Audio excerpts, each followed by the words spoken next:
அந்தமான் நிக்கோபார் தீவுகளில் இருக்கக்கூடிய மக்களுடைய வாழ்க்கை முறை என்னவா இருக்குது, மேலும் இந்த தீவுகளில் இருக்கக்கூடிய சுவாரஸ்யமான தகவல் பற்றி நம்ம தொடர்ச்சியாக பார்த்துட்ருக்கோம். இன்றைக்கி காலையில் போர்ட் பிளேயரில் இருந்து பாம்போ ஃப்ளாட் அந்த பகுதிக்கு வந்திருக்கோம். 20 நிமிஷம் படகு சவாரி செஞ்சு அங்கே இருக்கக்கூடிய ஃபெரி மூலமாக நம்ம அங்கே வந்திருக்கோம். இங்கே பெரும்பாலும் நீர்வழி போக்குவரத்து பிரதானமாக பார்க்கப்படுது. அதாவது சாலைகள் வழியாக செல்லணும்னா ஒரு 48 கிலோமீட்டர் சொல்ல வேண்டிய ஒரு சூழல். அதாவது போர்ட் பிளேயரில் இருந்து பாம்போ ஃப்ளாட் பகுதிக்கு வரணும்னா 48 கிலோமீட்டர் சாலை வழியில் வர்றதுக்கு 1 மணி நேரத்துக்கு மேலாகும். ஆனால் இங்கே இருக்கக்கூடிய மக்கள் பெரும்பாலும் இந்த நீர்வழி போக்குவரத்தை பயன்படுத்துகிறாங்க.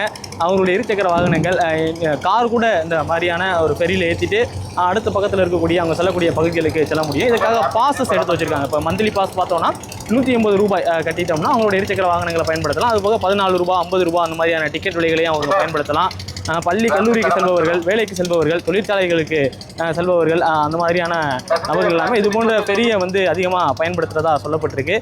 தமிழ்நாட்டில் இருந்து நிறைய பேர் இந்த பகுதியில் இருக்கிறத பார்த்துருக்கோம். அதாவது ஒரு தலைமுறை அல்லது 2 தலைமுறைக்கு முன்னாடியே இந்த பகுதிக்கு அவங்க வர்றாங்க.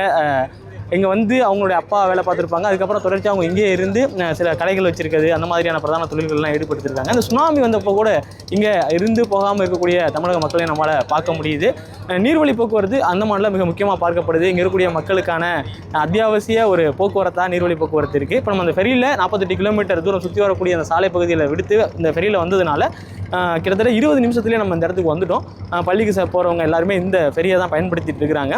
இப்போ நம்ம இங்கே இருந்து போகிறதுக்கான பகுதிகள் சின்ன சின்ன தீவுகள், கிட்டத்தட்ட 800க்கும் மேற்பட்ட தீவுகள் இருக்கா சொல்லப்படுது. அதில் 38 தீவுகள் மனிதர் வாழக்கூடிய தீவுகள். அதில் ஒரு சில தீவுகளில் ரெஸ்ட்ரிக்ஷன் இருந்தாலும் மக்கள் வசிக்கக்கூடிய பகுதிகள், அவர்கள் பள்ளிக்கு கல்லூரிக்கு செல்லக்கூடிய பகுதிகள், பழங்குடியின மக்கள் எல்லாமே அவங்களும் போர்ட் பிளேயர் இருக்கக்கூடிய பகுதிக்கு வரணும் அப்படின்னாலும் இந்த மாதிரியான ஃபெரிகளை பயன்படுத்தலாம். மேலும் இங்கே இருக்கக்கூடிய ஃபெரியை பழங்குடியின மக்கள் நகர் பகுதிக்கு வர்றதுக்காக அங்கேருந்தும் வர்றதுக்கான அந்த படகுகள் ஏற்பாடுகள் செய்யப்பட்டிருப்பா சொல்லப்பட்டிருக்கு.